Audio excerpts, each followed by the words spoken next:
आज तक रेडियो सुनता है सारा जहां।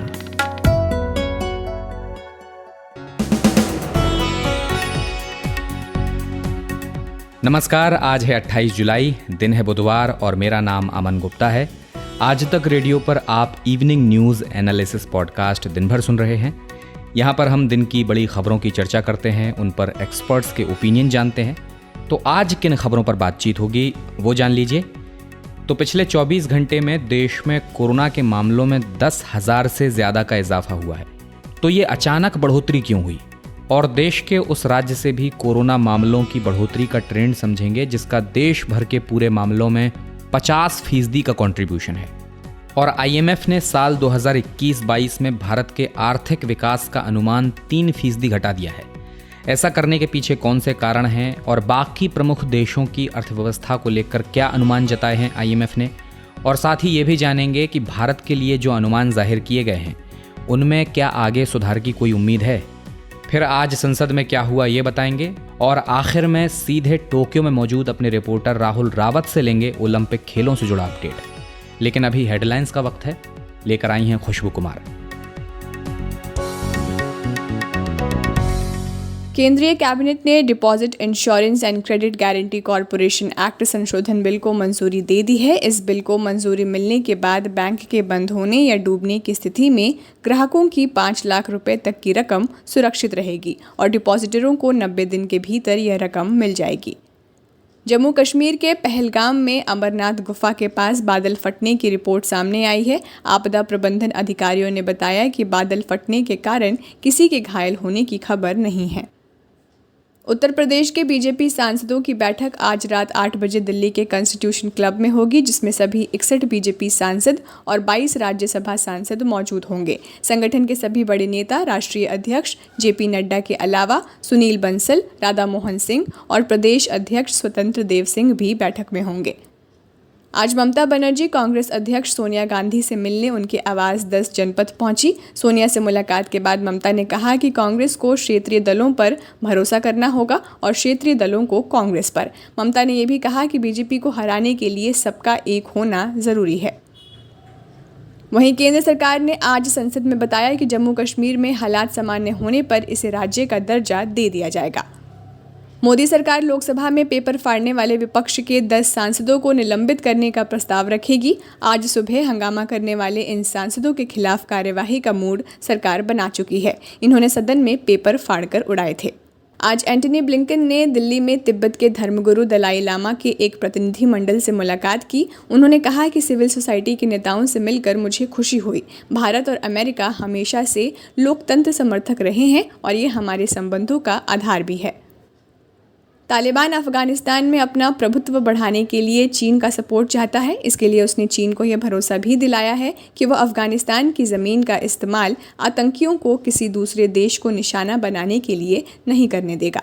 देश की बड़ी FMCG कंपनी नेस्ले इंडिया ने अपने कारोबारी साल की दूसरी तिमाही नतीजे जारी कर दिए हैं। कंपनी का अप्रैल से जून के दौरान मुनाफा 10.7% बढ़कर 538.5 करोड़ रुपए का मुनाफा हुआ है, जो कि पिछले साल समान अवधि में 486.6 करोड़ रुपए था।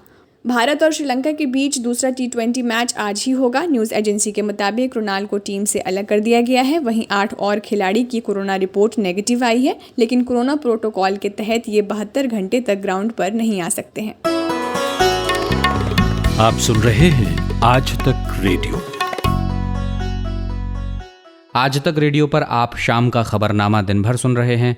मैं हूं अमन गुप्ता। तो जो खबरें मैंने आपको बताई उन पर चर्चा शुरू करें उससे पहले एक खबर अमरनाथ से आई है। यहाँ पर बादल फटने से अचानक सिंध नदी का जलस्तर बढ़ गया है और बादल फटने की वजह से बड़े बड़े पत्थर टूटकर पहाड़ों से गिर रहे हैं और तेज़ पानी के साथ मिट्टी और गाद वगैरह बहकर भी आ रहा है।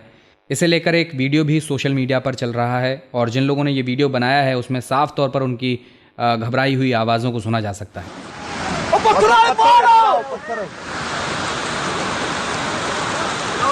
इधर सारे इधर वो देखो कटा पत्थर पिटने सारे इधर क्लाउड बर्स्ट हो ऊपर ना क्लाउड बर्स्ट हो ना पक्का। हां कहां पानी है बाहर आओ क्लाउड बर्स्ट हुआ ऊपर वो इधर आओ आप इधर आओ देखो पत्थर भी कुछ जोर, वो देखो, वो भाई साहब। तो अभी तक किसी के हताहत होने की कोई सूचना फिलहाल नहीं है। एनडीआरएफ की 2 टीमें मौजूद हैं, एक टीम को और रवाना कर दिया गया है। तो फिलहाल अभी तक इतनी ही जानकारी है। इस खबर से जुड़ा कोई भी अपडेट होगा उसे हम आपको आज तक रेडियो पर बताते रहेंगे। और अब बढ़ते हैं आगे। कोरोना संक्रमण के कल जो केस दर्ज हुए थे उनकी संख्या 16 मार्च के बाद सबसे कम थी। 30,000 से नीचे थी ये संख्या। लेकिन एक दिन नहीं हुआ और आज देश भर में आंकड़ा 40,000 के पार पहुंच गया है। और इन बढ़ते केसेस के साथ एक राज्य है जो सबसे बड़ी चिंता का विषय बना हुआ है। और दिलचस्प बात यह है कि ये वही राज्य है जिसके हेल्थ इंफ्रास्ट्रक्चर की खूब चर्चा हुई। वैक्सीन लगाने के मामलों में भी ये अव्वल रहा। और तो और पहली लहर के दौरान इसे बतौर मॉडल भी पेश किया गया। तो आप समझ ही गए होंगे, जी हाँ, केरल की बात कर रहा हूँ। यहाँ लगातार कोरोना के मामलों में इजाफा देखा जा रहा है। पूर्वोत्तर के छोटे राज्यों को अगर छोड़ दें तो इस वक्त केरल में पॉजिटिविटी रेट सबसे ज़्यादा है, 12.2%। और तो और देश के कुल नए मामलों में आधे से ज़्यादा मरीज़ अकेले केरल से हैं। इसे लेकर अब केरल सरकार पर सवाल भी उठ रहे हैं, क्योंकि ईद के त्यौहार के समय 3-4 दिनों की इस राज्य ने छूट दी थी और कहा जा रहा है कि इसकी वजह से ही केसेस बढ़ते चले गए। अब केंद्र सरकार ने अपनी टीम भी केरल भेजने की योजना बनाई है। ये टीम विशेष रूप से राज्य में जो भी कोविड प्रबंधन के लिए काम किए जा रहे हैं, प्रयास किए जा रहे हैं, उनकी निगरानी करेगी। तो केरल में इस सर्ज के ट्रेंड को भी समझने की कोशिश करेंगे। लेकिन पहले देश भर में आज हुई बढ़ोतरी पर हमारी डेटा इंटेलिजेंस यूनिट में डेटा जर्नलिस्ट दीपू राय से ये जानते हैं कि आखिर ये अचानक एक दिन में इजाफा कैसे हो गया और कहाँ कहाँ हुआ है। देखिए, सबसे ज्यादा अगर कहा जाए कि केसेस बढ़ने के जो टॉप 5 स्टेट्स आप लीजिए, तो जहाँ पे मैक्सिमम केसेस राइज हुए हैं, टोटल इंडिया में 43,654 केसेस 24 घंटे के भीतर दर्ज किए गए। उसमें सबसे ज्यादा केरल, महाराष्ट्र, तमिलनाडु, उड़ीसा और नॉर्थ ईस्ट स्टेट्स मिजोरम वगैरह हैं। तो ये टॉप के जो 5 स्टेट्स हैं उनका एक तरह से कहा जाए कि वहाँ पे सबसे ज्यादा उछाल देखी गई है। और टोटल अगर आप देखें कि जहाँ पे 1,000 से ज्यादा केसेस रिपोर्ट किए गए, ऐसे 10 स्टेट्स हैं जहाँ पे कि 1,000 से ज्यादा नंबर 24 घंटे के भीतर दर्ज किए गए। और उसमें से तो कुछ बहुत ही ज्यादा है, स्पेशली केरल, महाराष्ट्र और तमिलनाडु जैसे स्टेट जो है। तो ये एक रीजन है। दूसरा ये कि टेस्टिंग भी ओवरऑल ज्यादा हुई है पिछले 2-3 दिन से, क्योंकि वीकडेज में ये पैटर्न पाया गया है। लेकिन नो डाउट ऐसे बहुत सारे स्टेट हैं जहाँ पे कि आर वैल्यू, जिसको कि रिप्रोडक्शन वैल्यू बोलते हैं, आर फैक्टर बोलते हैं, यानी कि एक इन्फेक्टेड पर्सन किस रेशियो में स्प्रेड कर रहा है कोरोना वायरस। तो यही रीजन है कि इंडिया का पिछले 2 दिन का जो नंबर है, क्योंकि ये थोड़ा लेट कैलकुलेट होता है, तो जो 26 जुलाई तक के आर वैल्यू का नंबर अवेलेबल है लेटेस्ट, उसके अकॉर्डिंगली इंडिया का आर वैल्यू 1 को पार कर गया है। इसका मतलब कि इन्फेक्शन तेजी से बढ़ रहा है और एक आदमी 1 से ज्यादा लोगों को इन्फेक्ट कर रहा है। ये एक कंफर्म है और ये बहुत लंबे टाइम के बाद ऐसा हुआ है। अदरवाइज वो 90 के बाद 0.90 के आसपास रिकॉर्ड होता था पिछले 1 महीने में। लेकिन वो 26 जुलाई के जो नंबर्स आ रहे हैं और मिशिगन यूनिवर्सिटी का जो कैलकुलेशन है उसके अकॉर्डिंगली वो 1 को पार कर गया है। लेकिन एक तरफ से ये कई ऐसे स्टेट, स्पेशली नॉर्थ ईस्ट में बहुत ज्यादा सिचुएशन खराब है और वहाँ पे आर की वैल्यू 1 से ज्यादा तकरीबन 4 या 5 स्टेट्स में पहुंच गई है। तो ये एक रिस्की फैक्टर है, इंक्लूडिंग केरल। अच्छा दीपू जी, अब केरल की बात करते हैं। केरल चिंता का विषय बना हुआ है। तो सवाल ये है कि वहाँ ही क्यों ये बढ़ोतरी ज़्यादा है? कैसा पैटर्न रहा है पिछले कुछ दिनों में, खासकर ईद के बाद से? देखिए, केरल में जो केसेस बढ़ने का पैटर्न है वो ईद से काफी पहले ही शुरू हो गया था और ये बार बार चैलेंज मिल रहा था वहाँ पे कि सिचुएशन इतनी ज्यादा खराब क्यों होती जा रही है। लेकिन अभी जो नंबर्स आ रहे हैं वो वाकई चौंकाने वाले हैं और ऐसा लग रहा है कि केरल, नो डाउट केरल में टेस्टिंग कई बाकी स्टेट्स के कंपैरिजन में बहुत ज्यादा है। और अगर आप टेस्ट पॉजिटिविटी रेट भी देखिए तो करीब 12% से एबव है, 12.2% के पास पॉजिटिविटी रेट है 21 जुलाई से और 27 जुलाई के बीच के नंबर्स के बेसिस पर जो कैलकुलेशन अगर होता है लास्ट 1 वीक का, तो ये फर्टिलिटी रेट 0.5% है और एक्टिव केस रेशियो जो है 100 कंफर्म केसेस में से केवल 4 जो है करेंटली एक्टिव केसेस हैं। लेकिन इसके बावजूद जो पिछले 24 घंटों में उसने रिकॉर्ड करीब डबल पिछले दिनों के कंपैरिजन में उसने रिकॉर्ड किए हैं नए केसेस।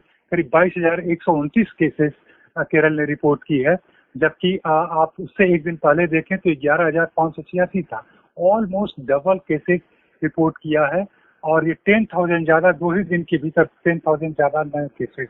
तो ये एक चौंकाने वाली बात है वाकई केरल को लेकर के, और बहुत ही ये सिचुएशन ऐसा लग रहा है कि केरल में काफी खराब स्थिति तक ले जा रही है, क्योंकि हम फिर से अगर आर वैल्यू को देखें इंडिया के कंपैरिजन में और बाकी केरल के को कंपेयर करें तो केरल में पिछले अगर कहा जाए तो 1 महीने से करीब 10 बार आर की वैल्यू 1 से ऊपर रही है, यानी कि वहाँ इन्फेक्शन ऑल टुगेदर एक आदमी 1 से ज्यादा इन लोगों को इन्फेक्ट कर रहा है। इवन जब पीक का सीजन था मई में तो भी वहाँ पे जो आर वैल्यू है वो 2.2 को पार कर गया था, जबकि इंडिया का मैक्सिमम 1.6 के आसपास था। तो ये एक दिखाता है कि केरल में काफी तेजी से इन्फेक्शन होता है। हालांकि आर वैल्यू भी कैलकुलेट होता है वो कि नए केसेस के बेसिस पर, और नए केसेस जो कैलकुलेट होते हैं वो टेस्टिंग के बेसिस पे होते हैं। तो एक रीजन ये भी कि बहुत ही एक्सपेंसिव केरल टेस्टिंग करता है, लेकिन टेस्टिंग के बावजूद भी वहाँ पे केसेस जिस गति से बढ़ रहे हैं वो एक खतरा, क्योंकि टेस्टिंग तो दिल्ली भी करता है, लेकिन दिल्ली में इतने ज्यादा केसेस नहीं इस तरह से आ रहे हैं अब इस समय।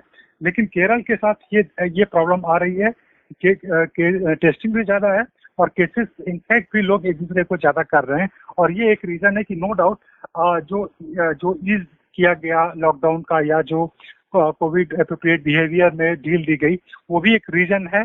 और ये तीनों चीजें मिला करके केरल को के लिए सिचुएशन बहुत वर्स बना रही हैं। ये थे डेटा जर्नलिस्ट दीपू राय। अब बात अर्थव्यवस्था की, और उसे एक अनुमान की जो ये इंडिकेट कर रहा है कि सब चंगा नहीं है।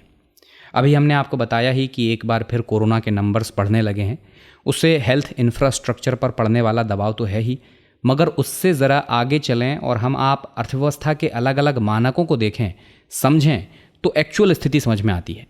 और वो ये है कि अभी हयात का मौसम खुशगवार नहीं है। चलिए पहेलियाँ नहीं बुझाते हैं। दरअसल यूनाइटेड नेशन की एक संस्था है IMF यानी अंतर्राष्ट्रीय मुद्रा कोष। आपने अर्थव्यवस्था से जुड़े मसलों पर 12 इस संगठन का नाम सुना होगा। दुनिया भर के करीब 190 देश इस संगठन में शामिल हैं। तो ये ऑर्गेनाइजेशन फाइनेंशियल स्टेबिलिटी और इंटरनेशनल ट्रेड को बढ़ावा देने जैसे सब्जेक्ट्स पर काम करती है। इसी IMF ने फाइनेंशियल ईयर 2021-22 में भारत के इकोनॉमिक ग्रोथ का अनुमान 3% घटा दिया है। उसने 12.5% के पिछले अनुमान में करीब 3% की कटौती कर दी है और इसे 9.5% कर दिया है। ये अनुमान RBI के हालिया प्रोजेक्शन के बराबर है। रिजर्व बैंक ने भी हाल ही में भारत के 10% GDP प्रोजेक्शन को कम करके 9.5% कर दिया था।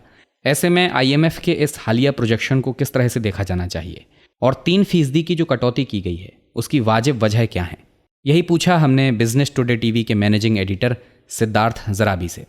देखिए, इंटरनेशनल मॉनेटरी फंड ने जो ग्रोथ फोरकास्ट कम किया है उसके पीछे कारण सीधा जो दूसरी कोविड की महामारी की एक वेव आई, उससे IMF को ये लगता है कि भारत की जो अर्थव्यवस्था है और उसकी जो इस वर्ष GDP की जो ग्रोथ रेट रहेगी वो कम होगी। 2 कारण, एक तो उस समय पे बहुत जान का नुकसान हुआ और उसके कारण एक सेटबैक लगा, और जो कॉन्फिडेंस होती है एक इकोनॉमी में उसको लेके काफी नेगेटिव असर पड़ा। और ये जो वर्ल्ड इकोनॉमिक आउटलुक ये दिया जाता है, इसमें IMF ने ये ग्रोथ फोरकास्ट कट किया, और ये ग्रोथ फोरकास्ट पहली बारी नहीं हुआ है इस वर्ष के लिए। अन्य संस्थाओं ने भी अपनी जो इस वर्ष की इंडिया की GDP ग्रोथ रेट थी उसको कम किया है। उसमें S&P ग्लोबल रेटिंग्स भी है, एशियन डेवलपमेंट बैंक ने भी ये कम किया है। तो अप्रैल मई और उसके साथ जो जुड़ा हुआ एक प्रकरण हुआ कोविड की दूसरी वेव का, ये उसी का नतीजा है। अच्छा सिद्धार्थ, भारत के साथ अगर हम दूसरे देशों की अर्थव्यवस्था के ग्रोथ रेट को समझना चाहें, इमर्जिंग इकोनॉमीज़ की भी और एडवांस्ड इकोनॉमीज़ की भी, तो उन देशों के ग्रोथ रेट के बारे में किस तरह का प्रोजेक्शन है? देखिए, जहां तक विश्व की अर्थव्यवस्था का प्रश्न है तो उसमें हमें ध्यान में ये रखना पड़ेगा कि आईएमएफ ने इस बारी जो ये कहा है कि जो 6% का ग्रोथ फोरकास्ट था 2021 का, वो ग्रोथ फोरकास्ट उन्होंने बदला नहीं है। भारत के लिए और कुछ और इकोनॉमीज के लिए उन्होंने रिवाइज किया है, परंतु 6% ग्लोबल ग्रोथ सारी विश्व की अर्थव्यवस्थाओं को मिला के वो बदला नहीं है। बट उसमें उन्होंने एक चीज बोली है कि जो ग्रोथ जिन कंट्रीज से आएगी उसमें थोड़ा फेरबदल हो गया है, और इसके पीछे कारण ये है कि जो कोविड पैंडेमिक है इसका असर अलग अलग इकोनॉमीज पे अलग अलग प्रकार का पड़ा है। और एक बड़ा असर जो है कि जो लोगों की परचेजिंग पावर आमदनी से आती है, जिसे पर कैपिटा इनकम कहा जाता है, पर कैपिटा इनकम जो इकोनॉमीज में है वो कम हुआ है। चाइना को अगर छोड़ें तो कई देश ऐसे हैं जिसमें पर कैपिटा इनकम कम हुआ है, तो लोगों के पास कमाई कम है तो खर्चा करने की एबिलिटी भी कम हो जाती है। दूसरा ग्लोबल जो एक विषमता हो रही है अलग अलग देशों में अपनी ग्रोथ रेट को लेके, वो उस विषमता के पीछे वैक्सीनेशन भी एक बहुत बड़ा कारण है। जहां पे वैक्सीन अच्छी गति से और अच्छी मात्रा में लग चुका है, उन इकोनॉमीज में हमने देखा है कि बिजनेस एक्टिविटी जो है, कारोबार है, सर्विसेज सेक्टर है, restaurant, cinema, hotel, tourism, travel, ये सब वापस आ चुके हैं। जहां पे पेंडेमिक की मार ज्यादा पड़ी, जहां वैक्सीनेशन नहीं लग पाया है पूरी तरीके से, तो वहां पे अभी भी रेस्ट्रिक्शंस हैं इकोनॉमी को खोलने में। इसलिए अलग अलग कंट्रीज में अलग अलग प्रकार का एक असर पड़ा है। जो एडवांस्ड इकोनॉमीज हैं उनमें लगभग 40-42% उनकी जो जनसंख्या है, जो आबादी है, उसको वैक्सीन लग चुके हैं दोनों डेज। बट बहुत सारी middle income, growing, low income वाली जो अलग अलग कैटेगरीज होती हैं कंट्रीज, उनमें अभी वैक्सीनेशन की मात्रा कम है। इसलिए आईएमएफ का मानना और बाकी विशेषज्ञों का मानना है कि आने वाले समय में अगले 6 महीने 12 महीने वैक्सीनेशन की गति और अगर कोई और पेंडेमिक वेव हो उसको किस प्रकार से रोका जाएगा, उसको किस प्रकार से कम किया जाएगा, इस पे आने वाले समय में ग्रोथ और लोगों की जो आमदनी है उससे बहुत बड़ा एक कोरिलेशन होगा। अच्छा सिद्धार्थ, एक और सवाल कि आने वाले दिनों में रिकवरी की कोई उम्मीद है क्या? उसके लिए किस तरह के मेजर्स उठाए जाने की जरूरत है? देखिए, जहां तक भारत की अर्थव्यवस्था का सवाल है तो रिकवरी हमें दिख रही है होते हुए। उसके पीछे कारण रिकवरी के ये है कि अप्रैल मई जून अगर हम मान ले कि अप्रैल मई तो लगभग बहुत बुरा बीता, जून से फिर से कारोबार खुलना शुरू हुआ है, लोग वापस बाजारों में आ रहे हैं। हमने तो यहाँ तक भी देखा है कि पर्यटन को लेके कुछ चिंताएं भी जाहिर हुई है, क्योंकि पर्यटक कई स्थानों पे बहुत बड़ी मात्रा में जा रहे हैं और वहां अलग एक डर पैदा हो रहे हैं। पर उन बातों को अगर हम छोड़ के देखें और पूरे वर्ष की अगर एक समीक्षा करें, वैक्सीनेशन किस गति से और दोनों डोज लगेंगे, और वो बड़े शहर जो इंडस्ट्रियल एक्टिविटी के सेंटर हैं उनमें कितनी मात्रा में वैक्सीनेशन होगा। और दूसरा उससे जुड़ा हुआ विषय है कि जो कोविड के सेरो प्रेवलेंस जो एक कहा जाता है, कि जो एक अनुमान लगाया जाता है कि कहीं भी एक स्थान में कितने लोगों में एंटीबॉडीज पाई गई, उससे भी एक बड़ा एक विषय निकल के आता है कि जितना ज्यादा वैक्सीन लगेगा उतनी ज्यादा अर्थव्यवस्था में रुकावटें और अड़चनें हटेंगी। तीसरी वेव ना आए इसके लिए राज्य और केंद्र और लोग बड़े सजग हैं, परंतु उसमें वैक्सीन ही एक बहुत बड़ी रोक बन के आएगा। तो वैक्सीनेशन पे बहुत कुछ डिपेंड करता है। दिसंबर तक अगर हमारी वैक्सीनेशन की सारी जो गति है और जो जिस मात्रा में बोला जा रहा है सरकारों द्वारा, केंद्र और राज्य सरकारों द्वारा, वो किया जाएगा तो उससे हमारी इकोनॉमी वापस पटरी पे आएगी। बाकी केंद्र और राज्य द्वारा जो विशेष कुछ कार्यक्रम अपनी अर्थव्यवस्था को ठीक करने के लिए चलाए जा रहे हैं, और खासकर जो केंद्र का बजट है, उसका असर भी हमें आने वाले कुछ महीनों में दिखना चाहिए। बट मैं इसमें बार बार कहूंगा, तीसरी वेव नहीं आनी चाहिए और वैक्सीन भरपूर मात्रा में लगना चाहिए, क्योंकि अभी डेल्टा वेरिएंट है और भगवान न करे कोई और वेरिएंट पैदा हो जाए। ये थे बिजनेस टुडे टीवी के मैनेजिंग एडिटर सिद्धार्थ ज़राबी। और जब से संसद का मॉनसून सत्र शुरू हुआ है तब से ऐसा एक भी दिन नहीं गया जिस दिन संसद की कार्यवाही स्थगित न हुई हो। लोकसभा राज्यसभा दोनों ही सदनों में एक ही हाल है, संसद शुरू होती है और घंटे भर में ही उसे स्थगित करना पड़ जाता है। वजह है विपक्ष का हल्ला बोल। इन दोनों विपक्ष संसद में एकजुट होकर खड़ा है और मांग कर रहा है कि पेगासस जैसे जासूसी मामलों पर संसद में चर्चा हो, लेकिन सरकार ने चर्चा से साफ इनकार कर दिया है। इसके बाद विपक्ष ने नारेबाजी की, कागज फाड़कर भी उड़ाए गए। तो हमारे दी ललन टॉप के साथी विकास कुमार से विस्तार में जानते हैं कि आज संसद में कैसी गहमा गहमी रही। तो मॉनसून सत्र का एक और दिन लोकसभा और राज्यसभा में कुल मिलाकर ये कह सकते हैं कि हंगामे की भेंट चढ़ गया। हालांकि एक नई रणनीति सत्ता पक्ष की तरफ से देखने को मिली है, जहां शुरुआती दिनों में ये देखने को मिला कि विपक्ष के सांसद जैसे ही हंगामा करने के लिए उठते, वैसे ही राज्यसभा में सभापति, उपसभापति कार्यवाही को स्थगित करके चले जाते थे और लोकसभा में स्पीकर।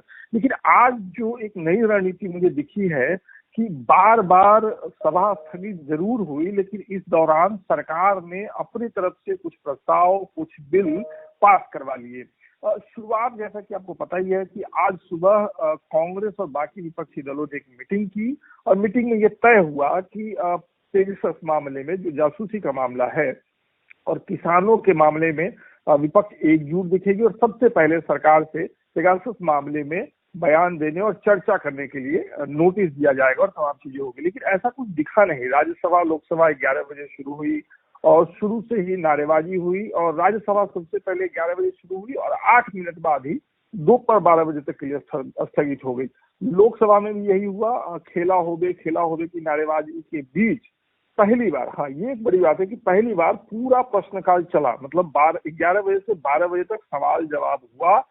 इस दौरान भारत सरकार के कई मंत्रालयों से, जिसमें कि कोयला मंत्रालय और दूसरे कानून मंत्रालय से जुड़े हुए सवाल जवाब सदस्यों ने पूछे। सवाल पूछने वाले ज्यादातर लोग बीजेपी के ही सांसद थे, क्योंकि विपक्षी दलों ने एक तरीके से इसका बॉयकॉट किया और वो लगातार नारेबाजी कर रहे थे।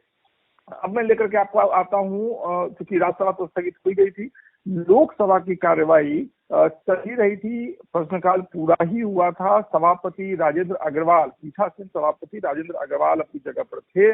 उसी समय कुछ विपक्षी सांसदों ने, जिसमें ये कहा गया, बाद में बताया गया मीडिया रिपोर्ट में, कि कांग्रेस और टीएमसी के कुछ सांसदों ने हवा में कुछ कागज के पन्ने उछाल दिए, जो कि लोकसभा और राज्यसभा का जो कैमरा है, जो टेलीविजन का कैमरा, उस पर वो दिखता है कि वो कैसे हवा में वो पन्ने उछाले जा रहे हैं। फिर सभा स्थगित हो गई। 12, 12:30 बजे तक ये स्थगित हो गई।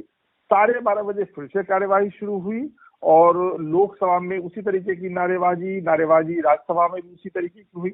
यहाँ पे जो एक अलग चीज हुई वो ये कि लोकसभा में जिस तरीके का गतिरोध बना हुआ था, उससे बाहर उसका असर दिखा। बाहर सरकार की तरफ से केंद्रीय मंत्री अनुराग ठाकुर ने विपक्षी दलों को एक तरीके से, आप कह सकते हैं कि निशाने पे लिया। सुनिए उन्होंने क्या कहा। कांग्रेस और तृणमूल कांग्रेस के सांसदों ने जिस तरह से सदन ना चलने के लिए हर संभव प्रयास किया, वो विरोध कर सकते हैं, लेकिन उसकी भी एक मर्यादा है। मर्यादाओं को तोड़ने का काम आज जो कांग्रेस और तृणमूल कांग्रेस के सांसदों ने किया है, उसकी जितनी निंदा की जाए उतनी कम है। कभी स्पीकर महोदय पर कागज फेंकना, कभी मंत्रीगण के ऊपर कागज फेंकना, कभी तख्ती आगे लेकर आना, तो अब तो पत्रकार गैलरी तक भी कागजों को फेंकना, और जो अधिकारी वहां पर बैठे हैं उनके ऊपर चढ़ चढ़कर उनको दबाना, कागज फेंकना, ये अपने आप में दुनिया के सबसे बड़े लोकतंत्र को शर्मसार करने की घटनाएं हैं। अनुराग ठाकुर ने सत्ता पक्ष की बातें रखी, वहीं विपक्षी दलों ने दोपहर में एक मार्च किया, एक संयुक्त मार्च किया, और उसमें राहुल गांधी भी थे, कांग्रेस के नेता और लोकसभा सांसद, और उन्होंने फिर पत्रकारों से बातचीत की। तो ये भी सुनिए कि राहुल गांधी ने क्या कहा। मेरे खिलाफ वो हथियार का प्रयोग किया गया, सुप्रीम कोर्ट के खिलाफ उस हथियार का प्रयोग किया गया, बाकी नेताओं के खिलाफ वो हथियार प्रयोग किया गया, प्रेस के लोगों के खिलाफ हथियार का प्रयोग किया गया, एक्टिविस्ट के खिलाफ इस हथियार का प्रयोग हुआ। तो सदन में बात क्यों नहीं होनी चाहिए? क्या कारण है कि सदन में बात नहीं हो रही? ये सवाल है। हमारे बारे में कहा जाता है कि हम पार्लियामेंट हाउस को डिस्टर्ब कर रहे हैं। हम पार्लियामेंट हाउस को डिस्टर्ब नहीं कर रहे हैं, हम सिर्फ हमारी जो जिम्मेदारी है उसे पूरा करना चाहते हैं। अगर हमने अभी कह दिया कि हम पेगासस पे डिस्कशन नहीं करेंगे और हम किसी और चीज पे डिस्कशन करेंगे तो पेगासस खत्म हो जाएगा। पेगासस का उसके बाद कोई डिस्कशन नहीं हो सकता। तो ये तो हुई दोपहर तक लोकसभा राज्यसभा में जो हुआ उसकी बात, और लोकसभा में जो हुआ उसका जो असर बाहर देखने को मिला उसकी बात। दोपहर 2 बजे राज्यसभा की कार्रवाई एक बार फिर से शुरू हुई और स्थिति में कोई बदलाव तो वैसा दिखा नहीं। दोनों ही सदनों में 25 सांसदों की नारेबाजी होती रही। लोकसभा में नियम 377 के तहत कुछ चर्चा किया गया, कुछ मुद्दे उठाए गए। वही राज्यसभा में भारी हंगामे के बीच महिला बाल विकास मंत्री स्मृति ईरानी ने किशोर न्याय संशोधन विधेयक 2021 का प्रस्ताव रखा, उसे पेश किया। उन्होंने उस पर अपनी बातें कही, भारी हंगामे के बीच कही। और ये एक तरीके से स्मृति ईरानी ने जिस तरीके से इतने जोर के हंगामे के बीच अपनी पूरी बात रखी, वो एक नजीर भी है, एक उदाहरण भी है। और इसी हंगामे के बीच में ध्वनि मत से इस प्रस्ताव को स्वीकार कर लिया गया। तो कुल मिलाकर के जैसे ही ये प्रस्ताव स्वीकार हुआ, राज्यसभा अगले दिन 11 बजे तक के लिए स्थगित हो गई। लोकसभा शाम 4 बजे फिर बैठी, लेकिन बैठने के मुश्किल से 2 मिनट के अंदर ही जो पीठासीन अधिकारी थे उन्होंने कार्यवाही को अगले दिन 11 बजे तक के लिए स्थगित कर दी। तो हम कह सकते हैं कुल मिलाकर के कि मानसून सत्र का एक और दिन सरकार और विपक्ष के बीच जो गतिरोध पहले दिन से बना हुआ है वो आज भी देखने को मिला। शुक्रिया विकास।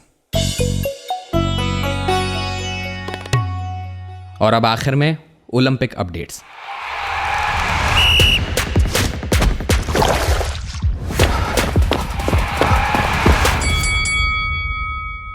मेरा नाम है कुमार केशव और मैं आपको लिए चलता हूं सीधे टोक्यो, जहां से मेरे साथ जुड़ गए हैं senior sports journalist Rahul Rawat. Hello Rahul, कैसे हैं आप? केशव जी, मैं बिल्कुल अच्छा हूं। और क्योंकि देखिए ओलंपिक्स हम यहाँ कवर करने आए हैं, भारतीय टीम को हम फॉलो कर रहे हैं, तो अगर वो अच्छा प्रदर्शन करते हैं तो हम भी अच्छे रहते हैं। तो आज का दिन उन्होंने अच्छा प्रदर्शन किया है, उनकी परफॉर्मेंस अच्छी रही है, तो इसलिए हम भी अच्छे हैं। मैं सुबह में आपका अपडेट सुन रहा था टोक्यो से, तो आपने बताया उस समय महिला हॉकी टीम का मैच चल रहा था, लेकिन महिला हॉकी टीम हार गई। लेकिन अच्छी खबरें जो हैं वो कहाँ से आई हैं आज? अच्छी खबरें, शुरुआत अच्छी नहीं हुई थी पर उसके बाद खबरें अच्छी आई हैं। दिन आपका अच्छा खत्म हुआ है। दीपिका कुमारी जो है उन्होंने अपने पहले 2 राउंड जीत लिए हैं, back to back round of 32, उसके बाद राउंड ऑफ 16 जीत गई हैं। तो अब वो सीधे क्वार्टर फाइनल में पहुंच गई हैं। क्वार्टर फाइनल जीत के वो सीधे सेमीफाइनल में पहुंच सकती हैं। सेमीफाइनल में पहुंच सकती हैं, वहां पे जीत के वो सीधे आपको सेमीफाइनल में उनका देखिए ब्रॉन्ज मेडल मैच होगा। तो अब वो मेडल से 2 जीत दूर है।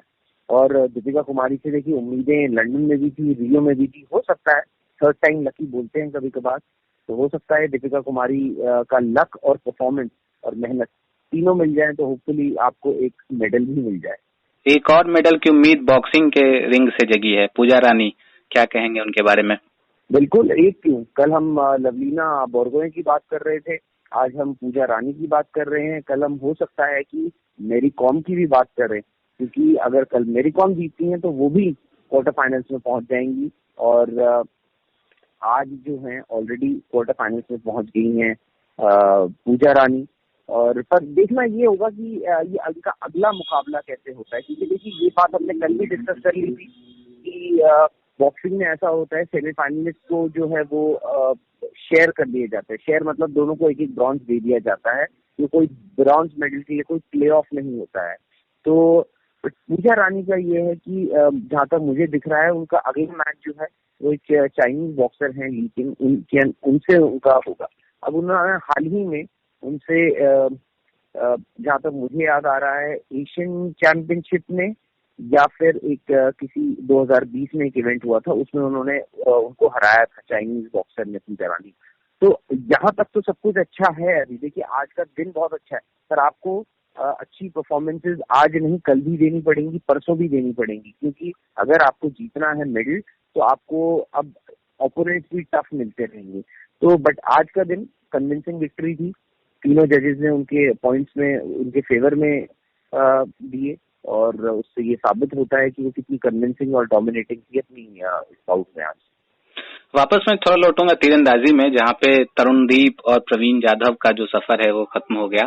खास करके प्रवीण जाधव की बात करेंगे तो प्रवीण जाधव ने अच्छा खेल दिखाया था, वर्ल्ड नंबर 2 को हराया, उसके बाद जो है अंतिम 16 में वहां से बाहर हो गए। क्या कहेंगे प्रवीण के इस परफॉर्मेंस पे? देखिए, प्रवीण जाधव की जब बात करें, जब ये ओलंपिक शुरू नहीं हुआ था उससे पहले मेरी बात हो रही थी आर्चरी के कुछ लोगों से, जानकार लोगों से, तो वो बोल रहे थे कि प्रवीण जाधव देखिए यंग है, पहला ओलंपिक्स खेल रहे हैं, कभी कभार ऐसे लोग ही चल जाते हैं। तो आज देखिए उन्होंने, क्योंकि जो अपसेट विन थी, वर्ल्ड नंबर 2 को उन्होंने हरा दिया आज अपने पहले उसमें। हालांकि वही बात है कि कंसिस्टेंसी की बात होती है, वो एक्सपीरियंस के साथ आती है, जितना आप बड़े इवेंट्स खेलेंगे उसके साथ आएगी। वो बाहर हो गए, पर उन्होंने बाकियों के लिए बहुत काम आसान कर दिया होगा जब उन्होंने वर्ल्ड नंबर 2 को निकाल दिया, इस ड्रॉ से ही निकाल सका। तो वैसे ही तरुणदीप राय का भी, उन्होंने पहला राउंड अच्छा खेला था, सेकंड राउंड भी अच्छा ही चल रहा था उनका, शूट ऑफ में वो हार गए। और तीरंदाजी में अब कल अतानु दास भी आपको दिखेंगे वापस इंडिविजुअल राउंड में, अपने इंडिविजुअल कैटेगरी में, मेन सिंगल्स में। तो अब देखते हैं, अतानु दास से ही आखिरी ओट है जहां तक पुरुष सिंगल्स का सवाल होता है तीरंदाजी में। हालांकि क्योंकि दीपिका कुमारी से तो उम्मीद है आप मेडल करेंगे ही करेंगे। ठीक बात है। अगर पीवी सिंधु की बात न हो तो बेमानी होगी। पिछले ओलंपिक में भी वो मेडल लेकर आई थी और इस बार भी जो है एक बार से उम्मीद उनसे लगाई जा रही है। बिल्कुल, और जब जब वो कोर्ट में उतरेंगी उनसे हमेशा उम्मीद लगाई जाएगी।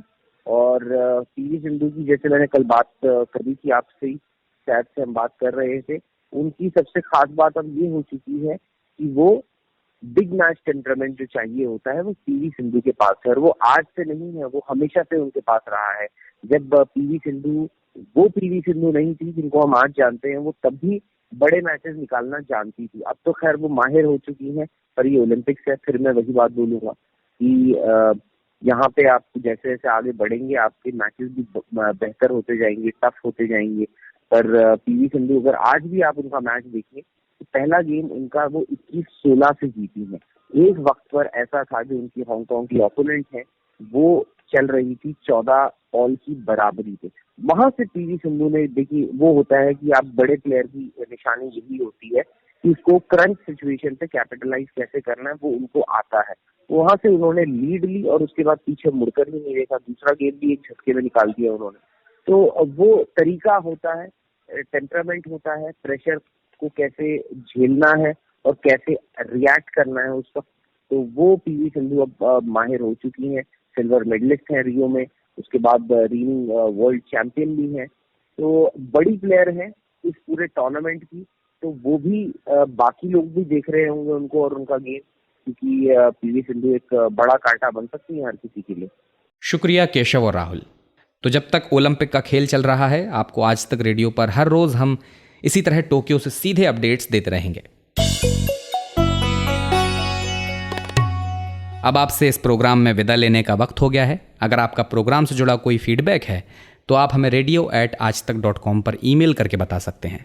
इसके अलावा आपके पास ऑप्शन फेसबुक का भी है, ट्विटर का भी है। वहाँ पर आप हमें कमेंट बॉक्स में टैग करके या फिर मैसेज बॉक्स में आकर भी अपना कीमती फीडबैक दे सकते हैं। हमारे प्रोग्राम्स आपको तमाम ऑडियो OTT प्लेटफॉर्म्स पर मिल जाएंगे, जैसे Spotify, Google podcast, Apple podcast, Saavn, Gaana, Wynk, इन सभी जगहों पर हमारे प्रोग्राम्स उपलब्ध हैं।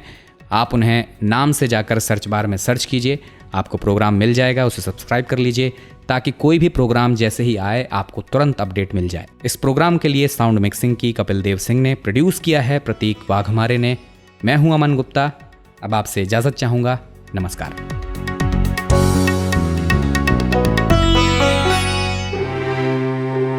भाषा के ग्रामर से मिले कब, क्यों, कैसे, कहाँ, किसने, ये ऐसे शब्द हैं जो सेंटेंस में जुड़ जाएं तो उसे सवाल बना देते हैं। और सवालों के बारे में आइंस्टीन ने कहा था, the important thing my friend is not to stop questioning.